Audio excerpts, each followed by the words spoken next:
আসসালামু আলাইকুম। বিবিসি আন্তর্জাতিক খবরে আপনাকে স্বাগত। শুরুতে এই সংবাদ শিরোনাম, পরে বিস্তারিত। পুরোদমে ইসরায়েল, ফিলিস্তিন, Syria, Israel, Ukraine, Russia, Europe, America এক মহাযুদ্ধের দামামা বাজিয়েছে। জানিয়ে দিব আমাদের হাতে থাকা সর্বশেষ গুরুত্বপূর্ণ আপডেট, আন্তর্জাতিক সংবাদ। ইরানের সঙ্গে যে কোনো কিছু ঘটতে পারে, ট্রাম্পের হুঁশিয়ারি। এরপর জানিয়ে দিব আসাদ সরকারের পতন, বিজয় উল্লাসের মধ্যেই বিকট বিস্ফোরণে কাঁপল সিরিয়া, দামেস্ক, আলেপ্পোর ৩ শতাধিক লক্ষ্যে ইসরায়েলের হামলা। আরো জানিয়ে দিব সিরিয়া নিয়ে মুখোমুখি ৬ দেশ। এদিকে গাজা জুড়ে ইসরায়েলের অবিরাম হামলা, একদিনে নিহত ৬৬। এবং জানিয়ে দিব রক্তক্ষয়ী অবরোধ, মিয়ানমারের ২৭০ কিলোমিটার এলাকা আরাকান আর্মির নিয়ন্ত্রণে। এবং জানিয়ে দেব মধ্যপ্রাচ্য উত্তেজনা, গোলান মালভূমিতে কি করছে দখলদার ইসরায়েল। সর্বশেষ জানিয়ে দেব সিরিয়ায় হামলা বন্ধে ইসরায়েলকে জাতিসংঘ মহাসচিবের আহ্বান। শুনছিলেন সংবাদ শিরোনাম, এখন বিস্তারিত। তবে তার আগে অনুরোধ থাকবে ভিডিওটিতে একটি লাইক এবং কমেন্টস করে জানিয়ে দিন আজকের এই ভিডিও সম্পর্কে আপনার মূল্যবান মতামত। আর অবশ্যই এই ভিডিওটি আপনার ফেসবুক, সোশ্যাল মিডিয়ায় শেয়ার দিয়ে ছড়িয়ে দিন। আর জানিয়ে দিন আপনি কোন জেলা থেকে বা কোথা থেকে আমাদের সংবাদ শুনছেন এবং দেখছেন। অনুরোধ থাকবে আপনি যদি আমাদের এই চ্যানেলটিতে নতুন হয়ে থাকেন তাহলে অবশ্যই চ্যানেলটি সাবস্ক্রাইব করে পরবর্তী আপডেট সংবাদ পেতে চোখ রাখুন ওয়ার্ল্ড আপডেট নিউজে। ইরানের সঙ্গে যে কোনো কিছু ঘটতে পারে, ট্রাম্পের হুঁশিয়ারি। মধ্যপ্রাচ্য জুড়ে থমথমে পরিস্থিতি বিরাজ করছে। সিরিয়ার আসাদ সরকারের পতনের পর দেশটিতে অন্তত ৫০০ হামলা চালিয়েছে ইসরায়েলি বাহিনী। আসাদকে ক্ষমতাচ্যুত করার জন্য ইসরায়েল ও যুক্তরাষ্ট্রকে দায়ী করেছেন ইরানের সর্বোচ্চ ধর্মীয় নেতা আয়াতুল্লাহ আলী খামেনি। যুক্তরাষ্ট্রের নবনির্বাচিত প্রেসিডেন্ট ডোনাল্ড ট্রাম্পকে প্রশ্ন করা হয়েছে যে তার দ্বিতীয় মেয়াদে ইরানের সঙ্গে যুদ্ধ বেঁধে যেতে পারে কিনা। এর জবাবে ট্রাম্প বলেছেন যে কোনো কিছু ঘটতে পারে। টাইমকে দেওয়া সাক্ষাৎকারে ট্রাম্প বলেছেন যে কোনো কিছু ঘটতে পারে, যে কোনো কিছু ঘটতে পারে।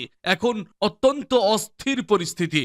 এর আগে ইরানকে কড়া ভাষায় হুঁশিয়ার বার্তা দিয়েছেন ট্রাম্প। মার্কিন সরকারের তথ্য অনুযায়ী ট্রাম্পকে গুপ্ত হত্যার চেষ্টা চালিয়েছে ইরানের ইসলামিক রেভলিউশনারি গার্ড কর্পস। তবে যুক্তরাষ্ট্রের এই অভিযোগ অস্বীকার করেছে ইরান। ট্রাম্পের প্রথম মেয়াদে তার নির্দেশে ২০২০ সালে ইরানের শীর্ষ মিলিটারি কমান্ডার কাসেম সোলাইমানিকে বিমান হামলায় হত্যা করা হয়েছিল। এছাড়া ইরানের ওপর একাধিক নিষেধাজ্ঞাও আরোপ করা হয়। আসাদ সরকারের পতন, বিজয় উল্লাসের মধ্যেই বিকট বিস্ফোরণে কাঁপল সিরিয়া, দামেস্ক, আলেপ্পোর ৩ শতাধিক লক্ষ্যে ইসরায়েলের হামলা। সিরিয়ায় স্মরণকালের সবচেয়ে ভয়াবহ বিমান হামলা চালিয়েছে দখলদার ইসরায়েল। সশস্ত্র বিদ্রোহীদের আক্রমণের মুখে রোববার বাশার আল আসাদ সরকারের পতনের পর রাজধানী দামেস্ক সহ বিভিন্ন শহরে এ পর্যন্ত ৩১০টি লক্ষ্যে হামলা হয়েছে।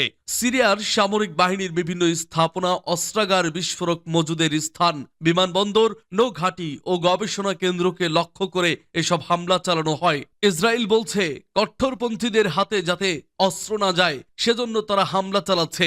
এই অবস্থায় প্রকৌশলী ও রাজনীতিক মোহাম্মদ আল বশিরকে প্রধানমন্ত্রী করে গঠিত হয়েছে সিরিয়ার অন্তর্বর্তী সরকার।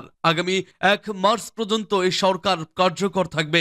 যুক্তরাজ্য ভিত্তিক Syrian observatory for human rights SOHR এর উদ্ধৃতি দিয়ে গতকাল মঙ্গলবার বিবিসি জানায়, গত দুদিনে রাজধানী দামেস্ক ছাড়াও আলেপ্পো ও হামায় ৬০টিরও বেশি লক্ষ্যে হামলা হয়েছে। এতে কিছু ভবন পুরোপুরি ধ্বংস হয়ে গেছে।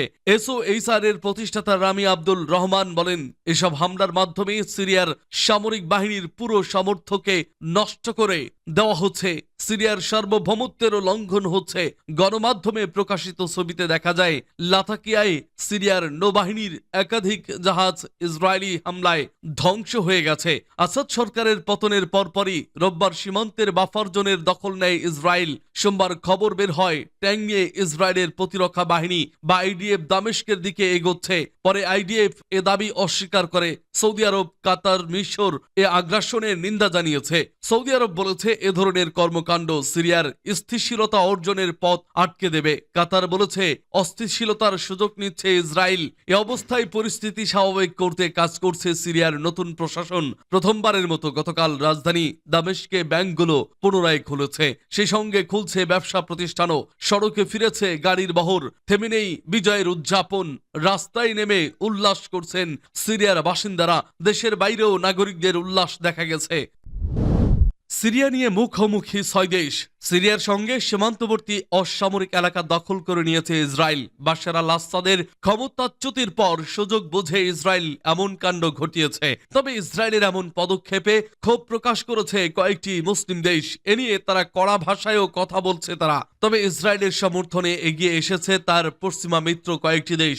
অনেকদিন ধরেই গোলান মালভূমির ওপর নজর ছিল ইসরায়েলের, কিন্তু ইরানের অন্যতম মিত্র বাশার আল আসাদ ক্ষমতায় থাকায় এতদিন ইসরায়েলের সেই স্বপ্ন পূরণ হয়নি। কিন্তু বাশার আল আসাদের পলায়নের পর শিকারীর মতো ছো মেরে গোলান মালভূমির বাফার জোন দখলে নিয়েছে তেল আবিব। দেশটি বলছে নিজেদের নিরাপত্তার কারণেই ওই অঞ্চল দখল করেছে তারা। তবে ইসরায়েলের প্রধানমন্ত্রী বেনিয়ামিন নেতানিয়াহুর কথায় ইঙ্গিত মিলছে অন্য কিছুর। তিনি বলছেন এই অঞ্চল আজীবনের জন্য তাদের থাকবে। স্পর্শকাতর ওই অঞ্চল নিয়ে এবার মুখোমুখি হয়েছে বিশ্বের 6টি দেশ।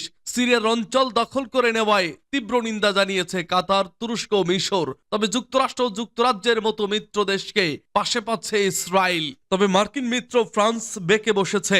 সিরিয়ার সার্বভৌমত্বের প্রতি সম্মান দেখিয়ে ওই অঞ্চল থেকে ইসরায়েলি বাহিনী প্রত্যাহারের আহ্বান জানিয়েছে প্যারিস। এ ঘটনায় নিন্দা জানানো অন্য মুসলিম দেশগুলো একই ভাষায় কথা বলেছে। তবে তাতে কর্ণপাত করেনি ইসরায়েল। উল্টো সিরিয়ার রাজধানী দামেস্কের কাছাকাছিও বিমান হামলা চালাচ্ছে নেতানিয়াহুর বাহিনী। গাজা জুড়ে ইসরায়েলের অবিরাম হামলা, একদিনে নিহত 66। ফিলিস্তিনের সশস্ত্র গোষ্ঠী হামাস নিয়ন্ত্রিত গাজার এক পোস্ট অফিসে হামলা চালিয়েছে ইসরায়েলি বাহিনী। এতে অন্তত 30 জন ফিলিস্তিনি নিহত হয়েছে, আহত হয়েছে আরো 50 জন। এ নিয়ে বৃহস্পতিবার গাজায় ইসরায়েলি হামলায় নিহত হয়েছে মোট 66 জন। খবর রয়টার্সের। রয়টার্স বলছে পোস্ট অফিসটিতে ফিলিস্তিনের বাস্তুচ্যুতরা আশ্রয় নিয়েছিল, সেখানেই হামলা চালায় ইসরায়েলি বাহিনী। চিকিৎসকরা রয়টার্সকে বলেছেন 14 মাসের চলমান এই যুদ্ধ এখনো বন্ধের কোনো লক্ষণ নেই। নুসৈরাত ক্যাম্পের ডাকঘর স্থাপনায় ইসরায়েলি বাহিনীর চালানো হামলায় আশেপাশের বেশ কয়েকটি বাড়িও ক্ষতিগ্রস্ত হয়েছে। তবে এই হামলা নিয়ে মুখ খোলেনি ইসরায়েলি বাহিনী।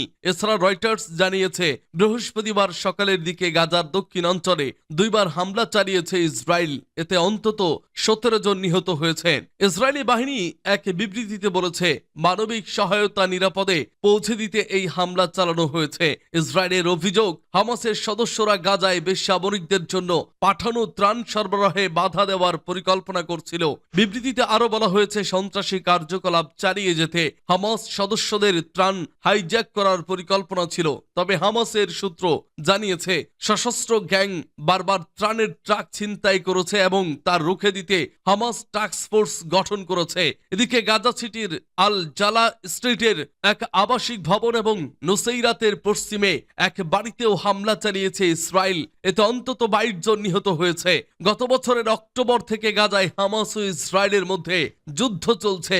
এতে এখন পর্যন্ত গাজায় 45,000 ফিলিস্তিনি নিহত হয়েছে, আহত হয়েছে লক্ষাধিক। সেই সঙ্গে লাখ লাখ ফিলিস্তিনি বাস্তুচ্যুত হয়েছে। রক্তক্ষয়ী অবরোধ মিয়ানমারের 270 কিলোমিটার এলাকা আরাকান আর্মির নিয়ন্ত্রণে। মিয়ানমারের সীমান্তবর্তী রাখাইন রাজ্যের উত্তর অঞ্চলে অবস্থিত সামরিক জান্তার শেষ ঘাঁটি রক্তক্ষয়ী সংঘর্ষের মাধ্যমে দখল করে নিয়েছে বিদ্রোহী আরাকান আর্মি। এর মাধ্যমে প্রথমবারের মতো মিয়ানমার সীমান্তের 270 কিলোমিটার এলাকা পুরোপুরি আরাকান আর্মির নিয়ন্ত্রণে চলে গেছে। আরাকান আর্মির প্রকাশিত ভিডিওতে দেখা যায় বর্ডার গার্ড পুলিশ ব্যারাক পাস-এ অনেকেই আরাকান আর্মি খালি পায়ে বিভিন্ন অস্ত্র দিয়ে হামলা চালাচ্ছেন, আর তাদের ওপর দিয়ে উঠছে সামরিক বিমান। এটি দেশটির সামরিক জান্তার নেতা জেনারেল মিনং হিলাইং এর জন্য আরও একটি অপমানজনক পরাজয়। বর্তমানে শুধু রাখাইন রাজ্যের রাজধানী সিত্তে সামরিক শাসনের দখলে রয়েছে, তবে সেটি দেশটির বাকি অংশ থেকে বিচ্ছিন্ন। এই পরিস্থিতিতে আরাকান আর্মি প্রথম বিদ্রোহী গোষ্ঠী হিসেবে একটি পুরো রাজ্যের নিয়ন্ত্রণ নেওয়ার পথে রয়েছে। এবছরের শুরু থেকে আরাকান আর্মির কাছে পরাজিত হয়ে মিয়ানমারের সেনাবাহিনী একের পর এক শহর থেকে পিছু হটছে। এর আগে আরাকান আর্মি গত বুধবার জানায় কুখ্যাত জান্তা জেনারেল থোরেইন তুন সহ হাজারো মিয়ানমার সেনাকে আটক করেছে তারা। রাখাইন রাজ্যে অভিযানের সময় বাংলাদেশ সীমান্তে মংডু শহর থেকে তাদের আটক করা হয়, সূত্র বিবিসি। মধ্যপ্রাচ্যে উত্তেজনা, গোলান মালভূমিতে কি করছে ইসরায়েল? আবার উত্তপ্ত হয়ে উঠেছে মধ্যপ্রাচ্য। সারা বিশ্বের নজর এখন গোলান মালভূমির দিকে। সিরিয়া ও ইসরায়েলের মাঝখানে বাফার জোন, সংঘাত মুক্ত বিশেষ অঞ্চল বলা হয় গোলান মালভূমিকে। কিন্তু দামেস্কে প্রেসিডেন্ট বাশার আল আসাদের পতনের পর ইসরায়েলি সামরিক বাহিনী গোলান সহ আরো কয়েকটি এলাকা দখল করে নিয়েছে। ইসরায়েলি প্রধানমন্ত্রী বেনিয়ামিন নেতানিয়াহু ইসরায়েলের প্রতিরক্ষা বাহিনীকে বাফার জোনে প্রবেশ করার এবং কমান্ডিং পজিশনে অবস্থান নেওয়ার নির্দেশ দিয়েছেন। বাশার আল আসাদের পতনের পর ইসরায়েলের নিরাপত্তা নিশ্চিত করতে সাময়িকভাবে এই পদক্ষেপ নেওয়া হয়েছে বলে জানিয়েছেন তিনি। তবে আরব দেশগুলো এর নিন্দা জানিয়েছে। গোলান মালভূমি কোথায় এবং কারা এর নিয়ন্ত্রণ করছে? গোলান হলো সিরিয়ার দক্ষিণ পশ্চিমে অবস্থিত প্রায় 1800 বর্গ কিলোমিটার অর্থাৎ প্রায় 1000 বর্গ মাইল আয়তনের এক পাথুরে মালভূমি। এলাকাটি ইসরায়েলের উত্তর পূর্বাঞ্চল স্পর্শ করেছে। গোলান বর্তমানে ইসরায়েলি বাহিনীর নিয়ন্ত্রণে আছে। 1967 সালে 6 দিনের যুদ্ধ হিসেবে পরিচিত লড়াইয়ের সময় গোলান মালভূমি জুড়ে ইসরায়েলের উপর হামলা চালায় সিরিয়া, কিন্তু ইসরায়েল পাল্টা প্রতিরোধ নেয় এবং গোলানের 1200 বর্গ কিলোমিটার অর্থাৎ 460 বর্গ মাইল এলাকা দখল করে নেয়। 1973 সালে মধ্যপ্রাচ্যের যুদ্ধের অর্থাৎ যা ইয়ম কাপুর নামেও পরিচিত, সিরিয়া গোলানের নিয়ন্ত্রণ ফিরে পাওয়ার চেষ্টা করে ব্যর্থ হয়। 1974 সালে দুই দেশই অস্ত্রবিরতিতে সই করে। চুক্তির শর্ত মেনে দুই পক্ষকেই মালভূমির 80 কিলোমিটার দীর্ঘ একটি লম্বালম্বী এলাকা ছেড়ে নিজ নিজ বাহিনীকে সরিয়ে নিতে হয়। এই এলাকাটি পরিচিত এরিয়া অফ অপারেশন সেপারেশন নামে। এরপর সেখানে জাতিসংঘ নিয়োজিত ডিসএনগেজমেন্ট অবজারভার ফোর্স মোতায়েন করা হয় অস্ত্রবিরতির বিষয়টিতে নজর রাখার জন্য। 1981 সালে ইসরায়েল গোলান মালভূমিতে নিজের নিয়ন্ত্রিত এলাকা বাড়ায় এবং নতুন দখল করা ভূমিতে বসতি স্থাপনও শুরু করে। এই এলাকায় ইসরায়েলের সার্বভৌমত্ব কখনো আন্তর্জাতিক স্বীকৃতি মেলেনি। তবে কয়েক দশক পুরনো মার্কিন নীতি ভঙ্গ করে 2019 সালে যুক্তরাষ্ট্রের প্রেসিডেন্ট ডোনাল্ড ট্রাম্প এই দখলদারিত্বের স্বীকৃতি দেন।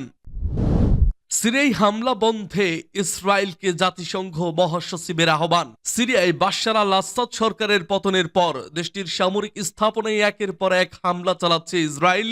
সিরিয়া ভূখণ্ডে ইসরায়েলের হামলা নিয়ে উদ্বেগ প্রকাশ করেছেন জাতিসংঘের মহাসচিব অ্যান্তোনিও গুতেরেস। তিনি অবিলম্বে ইসরায়েলকে এই হামলা বন্ধের আহ্বান জানিয়েছেন। বৃহস্পতিবার টিআরটি ওয়ার্ল্ডের এক প্রতিবেদনে এ খবর জানানো হয়েছে। সিরিয়ায় গত মঙ্গলবার থেকে শুরু করে বুধবার পর্যন্ত 48 ঘন্টায় প্রায় 5 শতাধিক হামলা চালায় ইসরায়েল।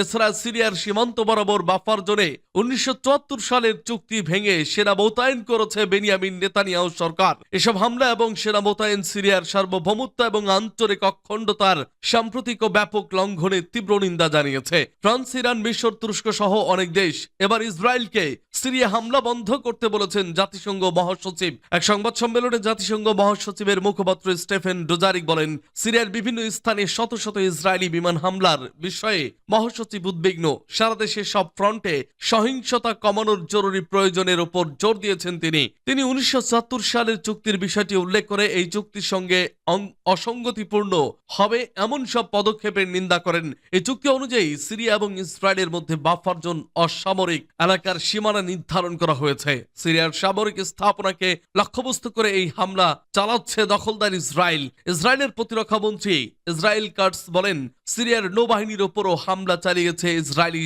নৌবাহিনী। উল্লেখ্য, ইসরায়েলি প্রতিরক্ষা বাহিনী সিরিয়ার বিমান বাহিনী 480টি হামলা চালিয়েছে। এর মধ্যে প্রায় 350টি হামলায় বিমান বিধ্বংসী ব্যাটারি ক্ষেপণাস্ত্র, ড্রোন, ফাইটার জেট, ট্যাঙ্ক এবং দামেস্কো, হোমস, টার্তুস, লাতাকিয়া এবং পালমাইরাতে অস্ত্র উৎপাদন কেন্দ্রকে লক্ষ্যবস্তু করা হয়েছে।